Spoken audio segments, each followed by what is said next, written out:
भारी आहे हे। बरं, आज चुकून आपल्याला नाग दिसलाच तर मी हात लावे ना, म्हणजे मी प्रयत्न तरी करेन। हा ताई, बाबांनी मला सांगितलं होतं की नागपंचमीच्या दिवशी जर एखाद्या आत्म्याने नागाला स्पर्श केला ना तर त्या आत्म्याला मोक्ष मिळतो।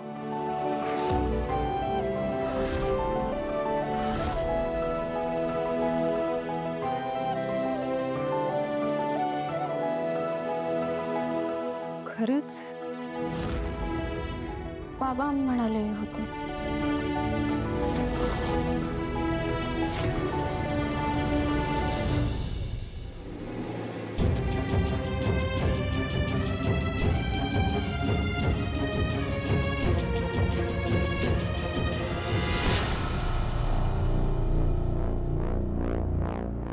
नागपंचमीच्या पूजेची सगळी तयारी झाली। हो आईसाहेब, मी आता येतच होते आणि ती पूजेसाठी लागणारी मूर्ती सुद्धा आणली। हो, आणि तो नैवेद्य सुद्धा मी बनवून ठेवला। मीरा, मी काय बोलतेय ते ऐकून घेणारस का तू? गोड बोलून तू अथर्व आणि वेदाला भुरळ घातली असलीस तरी सुद्धा मी तुझा सून म्हणून अजून स्वीकार केलेला नाही।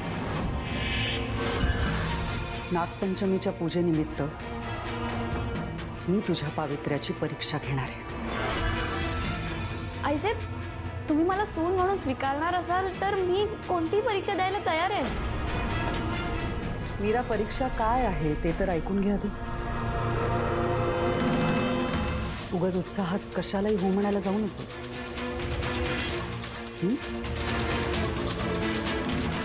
आज नागांना देवाचं स्थान असतं। आज तू मूर्तीची नाही तर खऱ्या खुऱ्या नागाची पूजा करायचीस।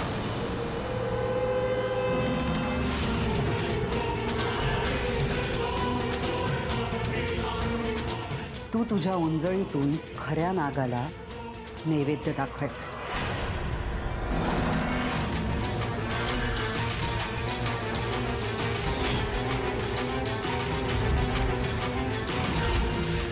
त्यांनी जर का नैवेद्याला स्पर्श केला तर तुझं पावित्र्य मानलं जाईल, आणि तसं झालं नाही आणि त्यांनी जर का तुला दंश केला तर मीरा, तुला मरण सुद्धा येऊ शकतं।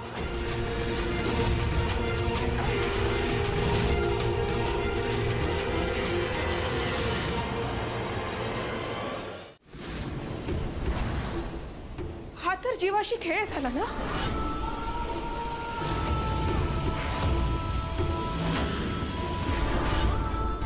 ठरव आणि कळव मला।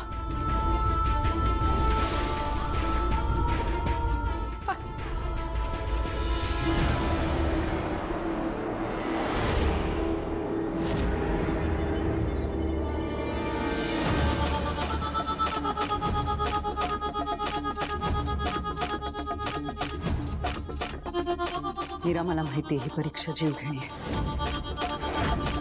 पण माझा नाईलाज आहे। या घरची करती बाई आणि एक सासू म्हणून मला हे करावंच लागणार आहे। निर्णय तुझा आहे। मला विचारशील तर ही परीक्षा देण्यापेक्षा तू तुझ्या गावी निघून जा, म्हणजे दोघींची अडचण दूर होईल। अथर्व, वेदा आणि दादासाहेब येण्याआधी तू या घरातनं निघून जा। कधी काळी मी तुला माझी लेक मानलं होतं, म्हणून काळजीपोटी सांगते।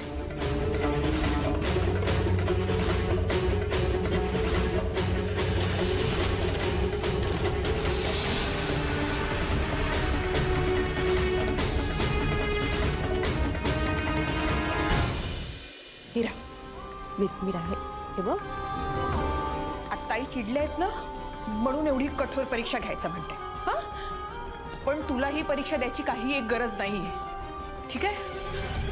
मीरा, तू ऐकतेस ना मी काय म्हणतेय ते? मीरा,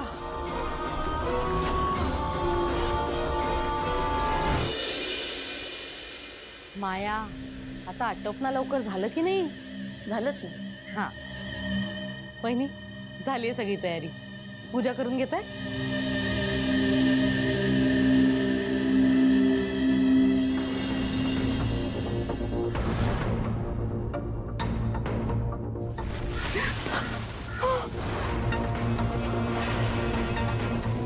एक मनुष्य आणि एक आत्मा यांचा सहवास तुझ्या घरात वाढतोय.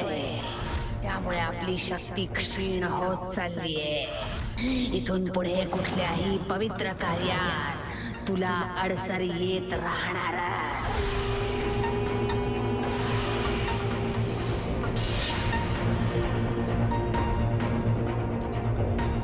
हे काय झालं? नर्मदा, तू करून घे पूजा. अहो वहिनी पण ठीक आहे, तू ये बाहेर.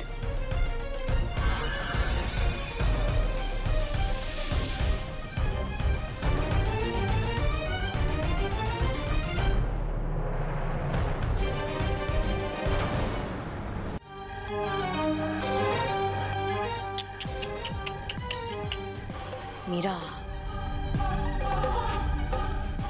काय वेळ आणलीस तू स्वतःवर? तुझ्या जीवाला धोका आहे.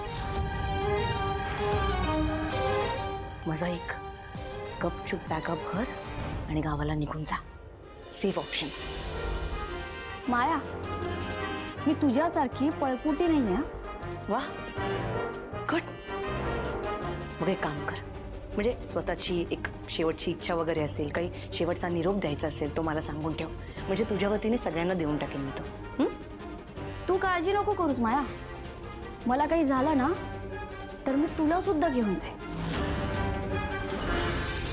मला डसलेला नाग मी शेवटच्या क्षणी तुझ्या अंगावर सोडेन. माया, मरताना सुद्धा मी माझ्या वेदासाठी जे करू शकेन ना ते मी करेन ना.